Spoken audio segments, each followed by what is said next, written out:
بسم اللہ الرحمن الرحیم۔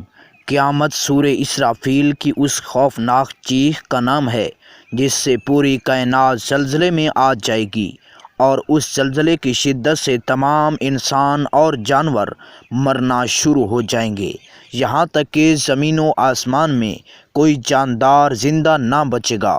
لیکن قیامت کب آئے گی اور اس کی ٹھیک تاریخ کیا ہے، سال اور صدی اللہ کے سوا کسی کو معلوم نہیں۔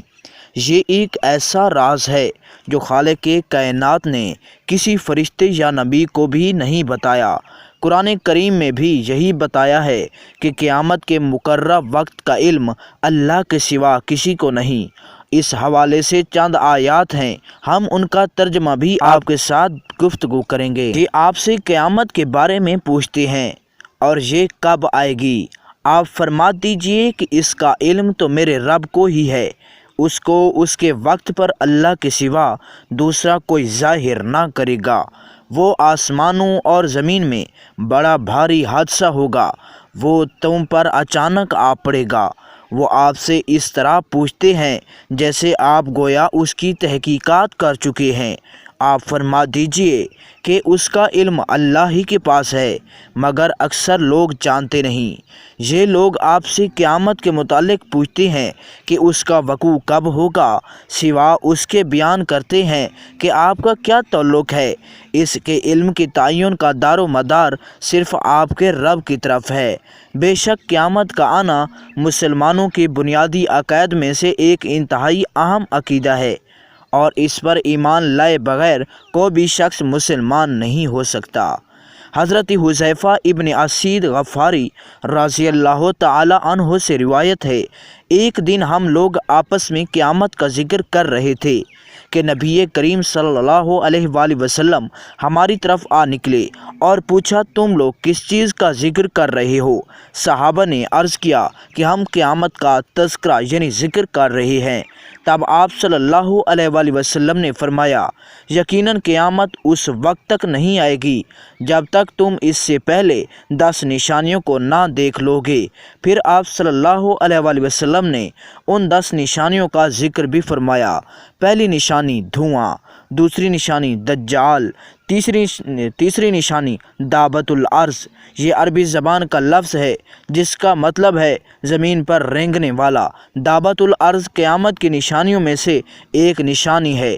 یہ ایک ایسا جانور ہوگا جو نہ پہلے کبھی دیکھا گیا ہوگا اور نہ ہی کبھی کسی نے خیال کیا ہوگا۔ اس جانور کا مقصد مومن اور کافر کے درمیان فرق کرنا ہوگا، یعنی مومن کے چہرے کو روشن کرے گا اور کافر کے چہرے کو سیاہ کر دے گا۔ چوتھی نشانی سورج کا مغرب کی طرف سے نکلنا، حضرت عیسیٰ ابن مریم کا نازل ہونا۔ ساتویں نشانی یاجوج و ماجوج کا ظاہر ہونا۔ آٹھویں نشانی 3 جگہ خسف یعنی زمین کا دھنسنا۔ آٹھویں نشانی ایک مشرق میں، دوسرے مغرب میں، تیسرے جزیرے عرب میں۔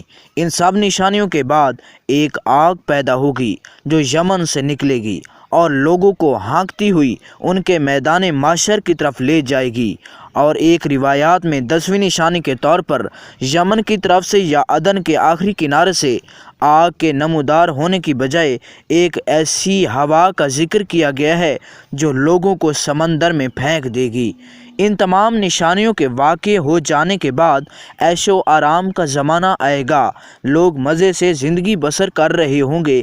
کچھ عرصہ اسی حالت میں گزرے گا کہ اچانک قیامت قائم ہو جائے گی۔ قیامت حضرت اسرافیل علیہ السلام کے سور پھونکنے سے برپا ہوگی، جس کی آواز پہلے ہلکی اور پھر اس کی قدر ہیبت ناک ہوگی کہ اس سے سب جاندار مر جائیں گے، زمین و آسمان پھٹ جائیں گے، پہاڑ دھنی ہوئی روئی کی طرح اڑتے پھریں گے، ستارے اور سیارے ٹوٹ جائیں گے، گر پڑیں گے، اور پوری کائنات موت کی آغوش میں چلی جائے گی۔